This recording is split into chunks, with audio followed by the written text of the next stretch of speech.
I'm going to take a detailed look at 2 Futurama episodes.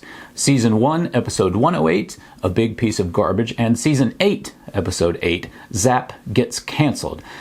I want to figure out why I love 108 and why 808 doesn't seem to land. Futurama is now in its entirety on Hulu. You should watch both of these episodes before you watch this video so that you're familiar with the material and so that I don't spoil anything for you. A quick note here, Futurama's bizarre cancellation and release history means that some people will say it has 11 seasons and others will say 8. I'm going to go by 8 production seasons, but on Hulu, for example, they'll call the most current season, season 11. We're going deep into the weeds today, my friends. So deep, we become weeds ourselves. I sat down and worked up transcripts of these 2 episodes by hand because I wanted to be familiar with them line by line. It was a ton of work, which I did not enjoy, but I was determined to get it done. If you'd like to download the transcripts, they're available free on my Patreon. And speaking of which, first I want to say thank you to the patrons who support this channel. It means the world to me, as it does all independent creators. There's extra stuff to see on the Patreon and Discord rewards if you like those. If there's something else you'd like to see as patrons, I'm all ears. If you like what I'm doing here, I'd love to have you on board. Thanks a ton to these kind folks. Okay, let's jump on board the Planet Express. Why am I doing this? Futurama is one of my favorite shows of all time. When I was a single hermit, I couldn't afford cable TV, so I just watched the early seasons over and over again, every day, all the time, over and over. What's this? Another bathroom? No, it's a mobile apartment with no rent.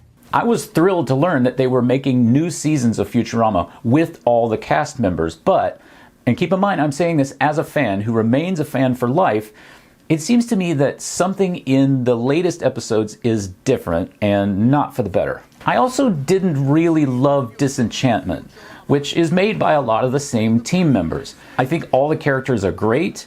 I think Bean is an interesting main character. She seems to have more realistic challenges and flaws, probably because she was meant for an adult streaming audience, not a family-friendly mass broadcast audience. It just didn't grab me the way that early Futurama did. I think I have to consider that one of the main differences here is probably me. You know, I'm no longer a bachelor in his 20s binging Futurama on a loop. The media landscape is different too. I can watch any episode of the show I want on a major streamer. No, DVDs. It's not like before, where having a full season of episodes to watch back-to-back, commercial-free, was a novel idea. It's routine. There's also the familiarity issue. I am very familiar with the earlier episodes, and no new work for that reason is gonna be able to stand up to that level of familiarity. I want to be careful to bear all that in mind as we go ahead into the material,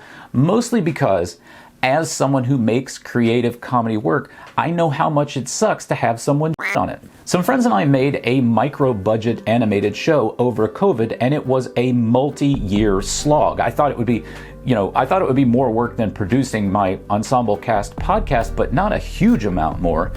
And boy, was I unbelievably wrong. I thought it was going to be like an Everest-sized pile of work, but it was more like the entire Himalayas. So, suffice it to say, I have some idea of how much work goes into making a show like Futurama or Disenchantment, and I want to be clear that I respect that. So, with the table set, let's dig in. In episode 108, Professor Farnsworth develops a telescope for the nose called a smelloscope and discovers a giant ball of garbage headed for Earth. The gang must save the city before the garbage ball strikes. My God! Whatever it is, it's headed straight for us, with enough force to reduce this entire city to a stinky crater. In 808, Zap Brannigan gets canceled for abusing Lieutenant Kif Kroker. I'm filing a formal complaint. It's pronounced compliment. And is sentenced to undergo sensitivity training. Your Honor, I have reached a verdict. I find my client, Zap Brannigan, guilty. I'm going to allow this. Leela takes over Brannigan's command of the Nimbus and deals with complicated alien diplomacy. So, this peace mission isn't really about peace? There are some huge superficial differences between these two pieces of art. In 108, the voice actors aren't yet fully settled into the characters. In 808, they've had decades of practice. And there are also some weird moments like this in 108 when Fry is attending an awards ceremony and his outfit goes from his typical James Dean jacket and t-shirt to the special suit he's supposed to be wearing. Wernstrom. More wine! You will not see any continuity problems like that in 808. Let's acknowledge another point of unfairness here, which is that episode 108 was written when the show and the characters were new. The writers could make up stuff about the characters without fear of causing canonical problems because there wasn't much canon at the time. And that's a lot easier in some ways, but it's also harder in some ways because you don't have the shoulders of the previous writers to stand on. In 808, the episode writers had to be careful not to step across any lines with character history, but also tell a new story. And in some ways it helps because you can reference recurring jokes, but it's also not easy to keep that much content in your mind so that you don't add a beat that breaks canon. Now, no doubt they have folks on staff as they're writing to keep an eye on this stuff. I just want to point out that as a show goes along in time, there's more and more stuff to remember. 108's logline. When a big ball of garbage from the 20th century returns to threaten New York, Philip is the only expert on making the weapon to fight it. It's a loose parody on the film Armageddon. When Zap Brannigan is canceled for crude behavior, Leela takes over as captain of the Nimbus on a critical mission. It's kind of a riff on cancel culture and international diplomacy. Okay, let's talk about these acts head to head. I think I prefer 108's Act 1. It's more fun to see wacky inventors inventing things than it is to see a competent person getting abused by an incompetent one. And more on that in Act 2. As for inciting incidents, I think we're fine on both counts here. The smelloscope is a little sillier and more fun than Zap being remanded to sensitivity training. 108's Act 2 is pretty clear and easy to understand. By this point in the show, anyone who has seen Armageddon or heard about it is seeing some similarities. That's fun. Anyone who has been harassed at work or spoken out and tried to hold someone accountable is seeing similarities in 808, but that is not that fun. Here's where we start to get into some trouble with 808. Act 2 should be writer party time. Act 2 is the part of any story where you write all the stuff that's the reason you wanted to write this subject in the first place. This should be fun. But in 808, it's not. To get into why, let's talk about our subject choices. 108 is a loose parody of the film Armageddon, in which Bruce Willis and his team of drilling experts are launched into space to blow up Liv Tyler. I don't understand. I'm just kidding. They go into space to blow up an asteroid, which is equally implausible. 808 is a more unstructured riff on the nature of popular toxic masculinity and past racism, including references to American That was just locker room talk. and Canadian He wore green face. leadership. Leela's B story in 808 is about finding out one's own side of a conflict is more conflicted than you thought. 108 is hands down a much more fun topic. Armageddon is a Michael Bay film. Big budget, big explosions, kinda silly. Now, I'm not trying to put the film down. I'm saying it's supposed to be fun. And it made almost $500 million, so I doubt anybody involved regrets it. 108 also makes fun of capitalism's disposable goods culture, which is inarguably a problem, but it does that by flipping the preachy aspect and making conspicuous consumption into the idea that saves the day. Good Lord! A second ball of garbage! That just might work! But garbage isn't something you just find lying in the streets of Manhattan. 808's story is about stuff like sexual harassment and cancel culture.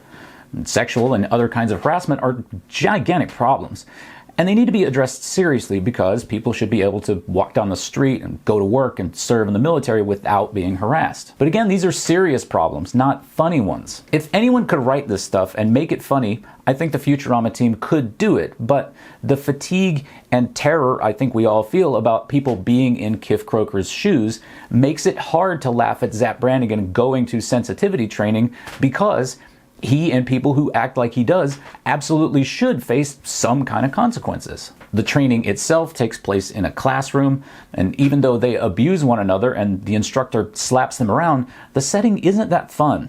And in terms of the training itself, will it change anything if they attend? Probably not. And here's that fatigue again. Are we laughing? 108's big threat of a garbage ball destroying New York is ridiculous and easy to enjoy. Now sure, trash is a problem in New York, no question, but it's not insurmountable. 808's threat of a superior harassing you at work is real and ubiquitous and at times feels insurmountable. Leela's B story in 808 is about being good at your job but being tired of it anyway. And everyone listening has probably felt that. In Act 2, she finds out her country is maybe not diplomatically the good guys. What are these problems making you feel? In my case, despair? Now granted, in 108, Farnsworth feels sad because he's getting older and his former pupil is besting him. That's real. But then again, pupils should outperform a good teacher. That's called teaching. Because of these serious and ubiquitous problems addressed in 808, where we naturally stay on the preachier side of the fence, it's harder to laugh. And I can understand why we have this episode. You know, maybe the showrunners felt that all the years of Zap Brannigan being an abusive peckerhead represented a debt that needed to be paid. But maybe there's a way to do it differently. Now, I'm going to make some suggestions here, but I'm keeping in mind the fact that when people say something is wrong with the story, they're usually correct. But when they suggest a fix, that's usually wrong. I'm interested to hear what you think. If you think there should be, changes, if any, stick them in the comments or find us on the Discord. Anyway, here's my thoughts on fixing 808. If we flip the script on the subject matter, maybe Kif files his complaint and then Zap is convicted, but instead of being sent to sensitivity training with Dr. Kind, he's sent to the Tactilian planet where everyone wants to grope him.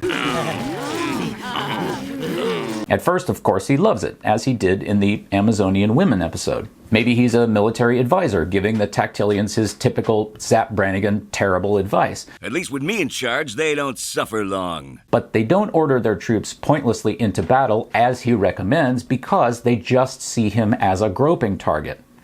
This way we get to be a little less preachy, because we're trying to get thousands of aliens killed pointlessly, but Zap feels what it's like to be valued in a way that he doesn't like. Again, all respect to the real writers of the show, I'm just some guy, but I think that might have helped. The ends. 108 has a much more defined all hope is lost moment. Wernstrom has leverage, he gets what he wants, then he leaves the team in the lurch. Au revoir, suckers. In 808, we see Leela conflicted about the treaty, and she also doesn't want to get groped, which are both understandable things, but she also has an easy out by saying, I'm not signing that, and I'm not letting anyone grope me. I'm out. In 108, the crew do not have that option. Whether they stay or go, the garbage ball is coming. Now granted, in 808, if Leela leaves, the dupe will still find a way to make the treaty happen, but she wouldn't have to have her name on it, and she wouldn't have to get groped. And we do have Dr. Kind threatening to harm the air supply, which Leela does not want to happen. Enough to befoul this planet's air supply for centuries. But it's not clear that he will go through with it. After all, he's holding the fruit out and not dropping it. He's standing there talking about being ruthless, but not being ruthless. In the end, he fires the ship's laser on himself. Fire! I guess because he acts without thinking, but he stands there literally juggling the dangerous fruit over the blowhole and not dropping it in. He could have dropped it ages ago. In 108, it's all crystal clear. Wernstrom wants tenure, and once he has it, he leaves because he's a jackass. He doesn't stand there threatening to leave, he just leaves. It's also not clear to me why Dr. Kind makes the shuttle land on the Tactilian planet. We learn that he's mad he's been canceled, but his plan is not clear at all. Why did both these crews start out at Dupe HQ and end up on Tactilia? Now, I understand the Leela part. They need an air treaty signed, but why Dr. Kind? He seemed to be successfully attacking the Nimbus. Why didn't he just take it and go, or blow it up if that was his goal? All of this confusion and wandering story really drag 808 down, and I want to be clear that we have no idea why this happened because we weren't there. For all we know, the show writers delivered a good script, and the execs or directors made additions that muddied the water. Or maybe the writers delivered a turd, and the directors did their best to polish it. Maybe it's brilliant and I'm insane. I want to be clear that we don't know because I don't want any of those folks to watch this and think that I'm unfairly pointing fingers, and I don't want you viewers to think that I'm singling anyone out. This kind of thing just happens. As I said at the top, I remain a Futurama fan. Hopefully you do too, and Maybe we learned a little bit about why some stories work and some kind of fall apart. Hey, thanks for watching. If you enjoyed this, like and subscribe, and maybe jump on the Patreon if you want to help me make more. And if you want to talk about comedy writing with people who are trying to do it in a constructive way, we also have a Discord channel.